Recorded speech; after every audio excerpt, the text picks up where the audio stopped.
Coming home to yourself doesn't have to be a dramatic event. It might not be one big breakthrough or single journal session where all of a sudden everything makes aha sense, right? It might just be a gentle, repeated act of compassion and awareness. And it's learning to return to the parts of you that have been hiding, not consciously, not shamefully, not urgently, but with your open hands, like meeting a friend you haven't seen in years and saying, "Hey, I've really missed you.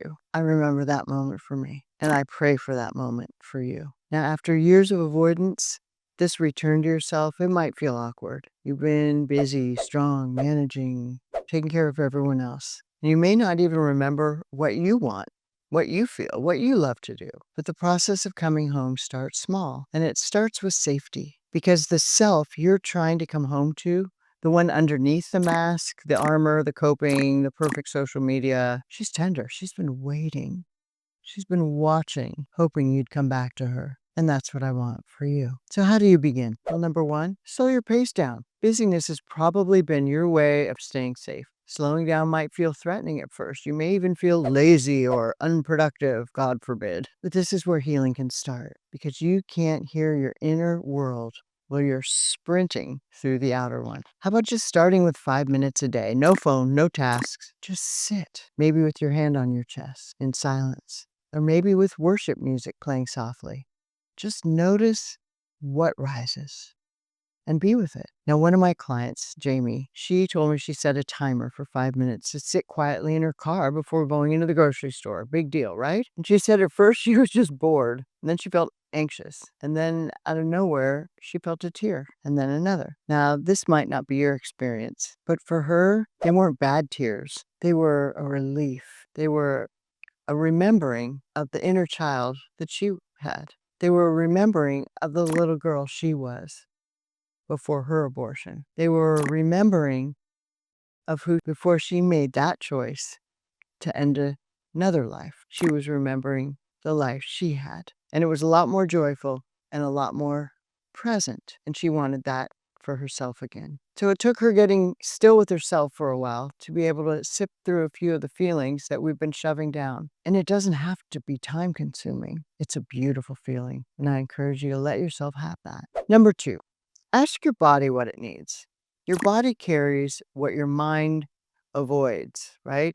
So reconnecting with your physical self is part of the return. Ask yourself, do I walk around clenching my jaw? Am I holding my breath? Rarely do people breathe right in the belly where we're supposed to. Am I rushing everywhere? Am I skipping meals? And then I encourage you to ask yourself, what would be a kind act to give myself right now? Might be loosening your shoulders, might be drinking water, taking a deep breath, might be taking 2 minutes between meetings to walk outside and sit in the sun without multitasking. It might be resting without guilt. Your body is a vessel given to you by God that deserves to be treated well and is worthy of love. Number three, begin to notice your inner voice. There's a voice inside you that's been shaped by shame, perfectionism, and or fear, or many other things. And it says things like, you're doing too much. You should be over your abortion by now. You certainly don't deserve rest. No one else struggles with these inner thoughts, just you. I'm asking you to catch that voice, call it out,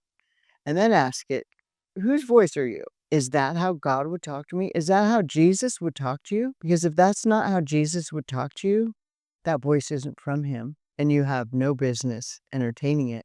It's not your friend. Because when you come home to yourself, you have to evict the voices that don't belong and replace them with the truth, God's truth. You are a beloved child of God. You're allowed to feel. Replace those voices with voices that say, I'm going to let myself rest without guilt. My emotions, they're not a problem to solve. I can be fully known and still be fully loved. I am capable of loving and being loved. Make up your own affirmations. Make up your own voices, voices that support you in your healing. And go to scripture to back this up. Romans 8:16 says, the Spirit himself testifies with our spirit that we are God's children, not performers, not employees, children. God's voice is kind, convicting, yes, but never shaming. Firm, yes, but never cruel. And loving, always. If the voice in your head doesn't sound like Jesus, again, I'll say it's not from him. And for you, I want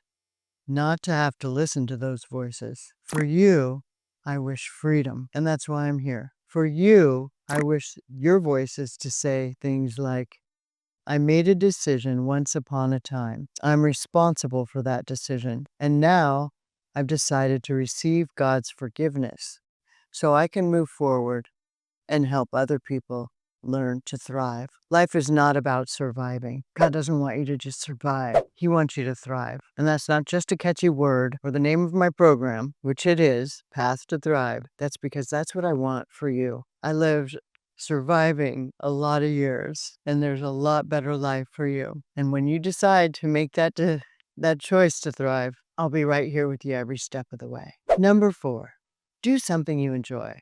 What a concept. Without a goal. This one's hard when you've lived in avoidance because even rest gets turned into performance sometimes. Try something just because it brings you delight, not because it's productive or efficient or good enough. For me, that means going to get on a horse.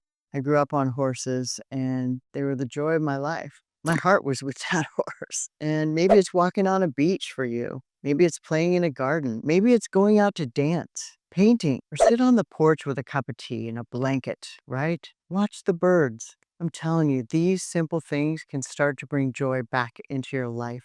Sing out loud to music in your car, so then you don't scare the other people. Reconnect with what makes you feel alive, not for anyone else and not to be useful, but just for the sake of joy. Again, joy is the strength of the Lord. And once you take back bits of joy, you'll get addicted to it.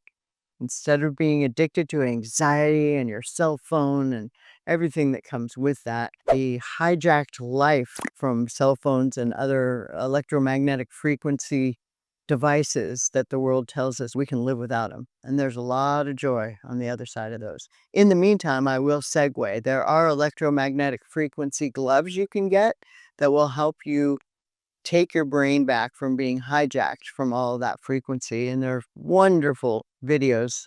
Simon Sinek has some great videos about that on YouTube as well. Anyway, I digress. Joy comes back when we stop chasing it. And instead, what do?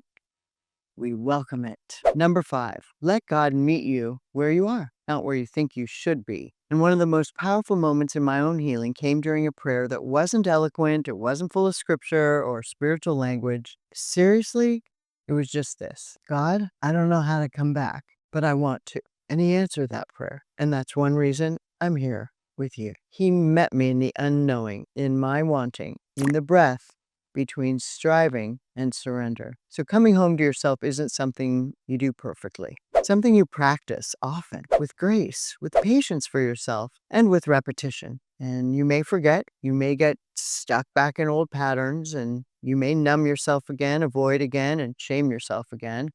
But each time you get to come back. You get to say, thank you for sharing, shame. I don't think so today. You get to say, I'm here. I'm listening.